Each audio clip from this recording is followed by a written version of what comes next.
4 வருஷமா தூங்காம தவிக்கிற கனடா பெண். சீனால ட்ரெண்ட் ஆயிருக்க புது ஃபேஷன். உலகத்தோட டாப் 5 சக்தி வாய்ந்த மனிதர்கள். உலகம் 2 நிமிடத்துல.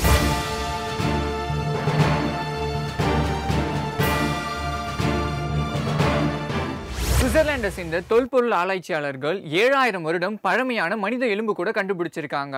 எங்க பாத்தீங்கன்னா ட்ரேட் சென்டர் கட்டலாம் அப்படின்ட்டு கன்ஸ்ட்ரக்ஷன் ஒர்க் நடக்கும் போது தான் இதை கண்டுபிடிச்சிருக்காங்க.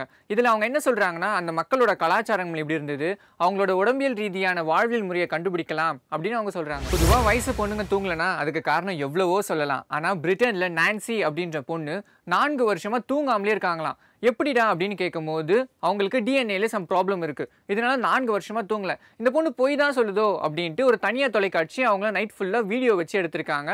ரியலாவே அந்த பொண்ணு தூங்கலையாங்க. இது டாக்டர் சொல்லும் போது இதை குணப்படுத்துறது ரொம்ப கஷ்டம் அப்படின்னு சொல்லியிருக்காங்க. அடிச்சாம் பர்ற அப்பாயின்மெண்ட் ஆர்டர் அப்படின்ற மாதிரி கனடாவில் நம்ம தமிழ்நாட்டை சேர்ந்த ஒரு பெண் பாலா கௌரி அப்படின்றவங்க தன் 35th பர்த்டேவை செலிப்ரேட் பண்ண போயிருக்காங்க. அங்க பாத்தீங்கன்னா அவங்களுக்கு $6,75,000 கிடைச்சிருக்கு. இது அவங்க யோசிக்கிறாங்களாம், நம்ம வாரம் $1,000 வாங்கலாமா இல்ல மொத்தமா வாங்கலாம்னு யோசிச்சுட்டு இருக்காங்களாம். ஃபர்ஸ்ட் எல்லாம் பாத்தீங்கன்னா ஸ்டட் போடுறது ஃபேஷனா இருந்தது. அதுக்கப்புறமா டாட்டூஸ் போட்டுக்கிட்டு இருந்தாங்க. இப்போ பாத்தீங்கன்னா தையல் போடுறாங்க. என்னடா ஆப்ரேஷன் பண்ணாதானே தையல் போடுவாங்க அப்படின்னு நினைக்கிறீங்களா? இல்லைங்க, இப்பெல்லாம் சாதாரணமா தையல் போடுறதே ஃபேமஸ் ஆயிட்டு இருக்கு, அதுவும் சீனால. இப்போ இதுதான் கரண்ட் ட்ரெண்டிங் ஃபேஷனா.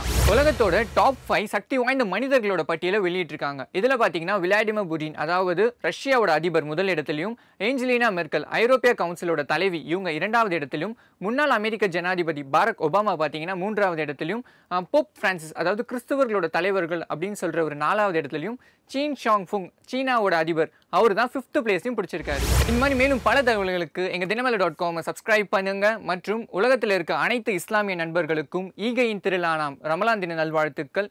ராஹில்லா இல்லல்லாஹு முஹம்மது ரசூலுல்லாஹ்.